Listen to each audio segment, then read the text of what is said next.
Inilah rekaman video amatir memperlihatkan proses evakuasi mobil minibus yang mengalami kecelakaan tunggal di Jalan Poros, Makassar, Parepare. Minibus masuk ke dalam parit dan harus dievakuasi dengan menggunakan alat berat. Sebanyak 5 korban tewas, sementara 1 korban lainnya selamat. Dugaan awal kecelakaan terjadi karena sopir mengantuk dan melaju dengan kecepatan tinggi menghindari lubang. Kita bisa minta keterangan yang ada satu selamat, kemungkinan besar sopirnya ngantuk atau menghindari lubang. Ini ada 2 kemungkinan, menghindari lubang atau ngantuk. Ya, saya tadi melihat di TKP tidak ada bekas rem, tidak ada bekas rem, hanya ada bekas tabrakan di pohon.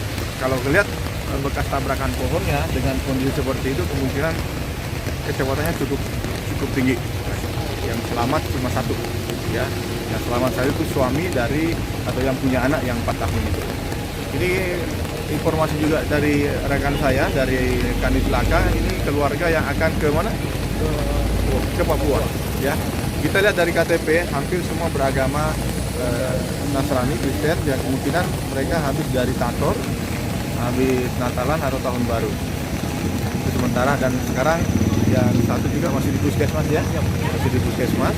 Nanti akan kita minta keterangan terkait dengan kejadian yang terjadi.